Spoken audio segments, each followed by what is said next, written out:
आणि यानंतर आपण थेट जाऊयात, मुख्यमंत्री फडणवीस बोलतात।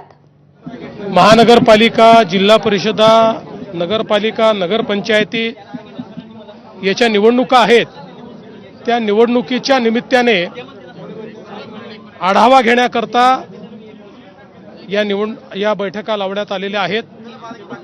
आमचे यापूर्वी मराठवाडा, उत्तर महाराष्ट्र, कोकण असे सगळे विभाग आम्ही पूर्ण आणि पश्चिम महाराष्ट्र असे 4 विभाग पूर्ण केले आहेत। आता अमरावती विभागाचा आमचा आढावा संपतोय आणि संध्याकाळी नागपूर विभाग करून मग केवळ मुंबई महानगरपालिका आमची बाकी राहील, जी पुढच्या आठवड्यात आम्ही करू।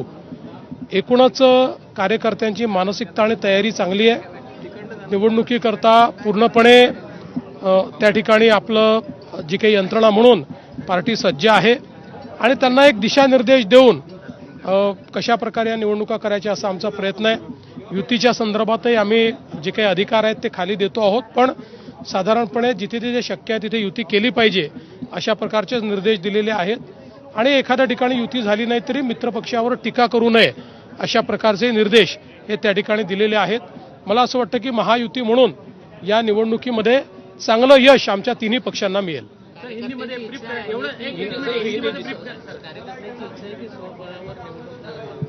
अशी कार्यकर्त्यांची इच्छा नेहमीच असते, परंतु त्या ठिकाणच्या परिस्थितीचा विचार करून निर्णय करायचा असतो।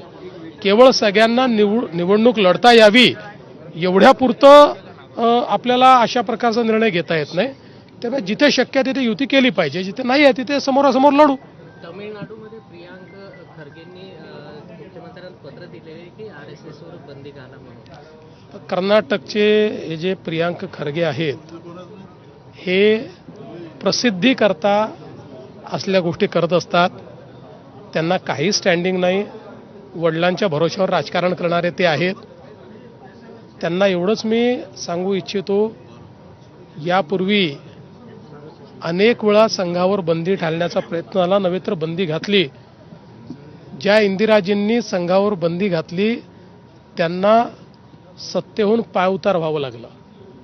त्यामुळे संघ एक सांस्कृतिक शक्ती आहे, एक देशभक्त अशा प्रकारचं संघटन आहे। राष्ट्रीय विचाराने प्रेरित, मूल्याधिष्ठित अशा प्रकारच्या मानव निर्मितीचं कार्य संघ करतं। मला असं वाटतं की हे प्रसिद्धीकरता जे काही अशा प्रकारचे पत्र वगैरे देतात याच्याकडे आम्ही ढुंकूनही पाहत नाही। मागच्या निवडणुकीमध्ये 14,000 पेक्षा जास्त बोगस मतदान झालेलं आहे।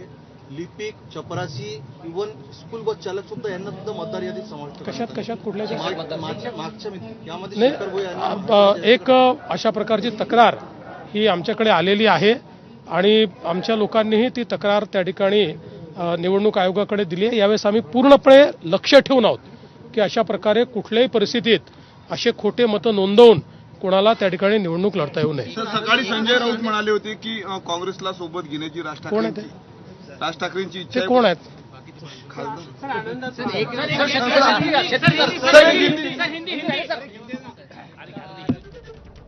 तर आगामी निवडणुकांसाठी आता कार्यकर्ते तयार आहेत असं फडणवीसांनी म्हटलेलं आहे। शक्य तिथे युती व्हायला हवी असं देखील त्यांचं म्हणणं आहे।